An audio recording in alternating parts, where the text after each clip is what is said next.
Alright, so we took a look at inheritance in ES5 syntax. Now I want to look at inheritance in ES6 classes, and it's actually better known as subclasses. Okay, so we can create, for instance, a person class and then create a subclass called customer or whatever it is we want to call it, and we can extend the person class. So let's go ahead and do that.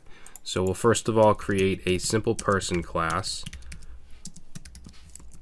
So we'll create a constructor here. And person will take in first name and last name.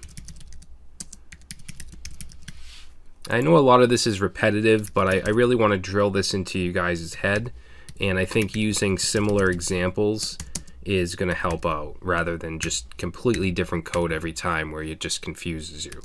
So let's say this dot last name equals last name, and I think it's good for you to just keep typing it out rather than, you know, copying and pasting or just having it left over from the last file. It's good to just start from scratch. Okay, so now we have a person class with a constructor. Let's give it the greeting method, and we're just going to return, and we'll say hello there, first name and last name. Okay, so we have a person class. Now what I want to do is extend this person class with a customer class. So we're going to say class customer and then say extends person. Okay, so this is the class we're creating, this is the class we're extending. So this would be a subclass of person. So this will also need a constructor.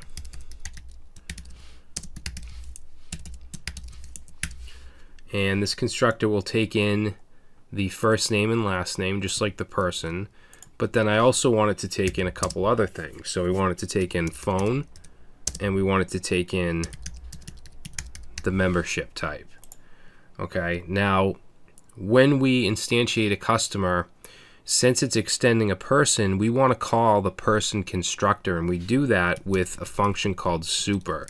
Now, if you've ever used React.js, which is a JavaScript framework, and you've used ES6 with it, you've probably seen this. This just calls the parent class constructor. Now, we have to pass in here these two parameters, which are first name and last name. So let's put that in there. And then anything extra that's going to be just in the customer class and not in the person class, we have to define here. So let's say this dot phone equals phone.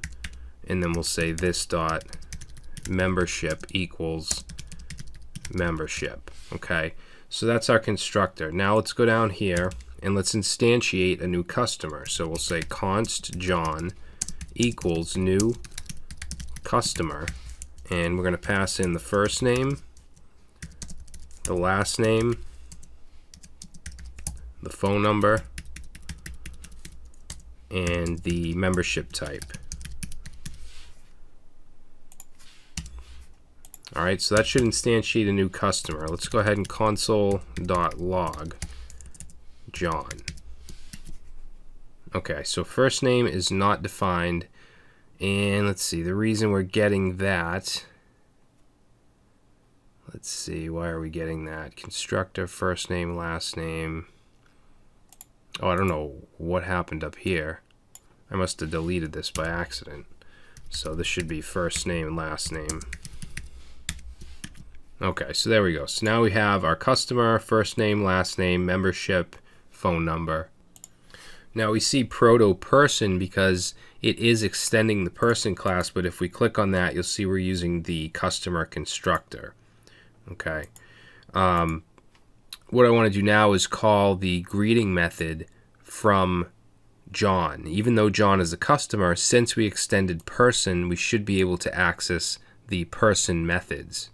So let's go ahead and say console.log john.greeting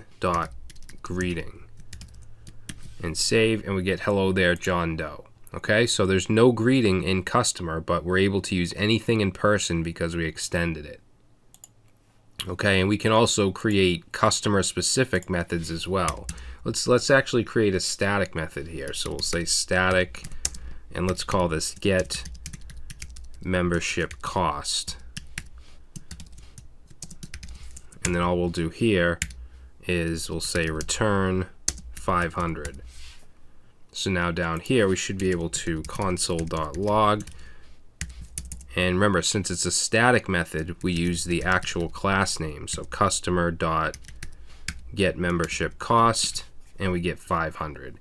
Now we can use person methods because we extended person, but not the other way around. We can't say person.getMembershipCost. That's not going to work because we extended person, we didn't extend customer. Alright, so keep in mind that it's just one way. Alright, so I think that about sums it up. Those are the basics of subclasses and extending classes. So that's it. I will see you in the next video.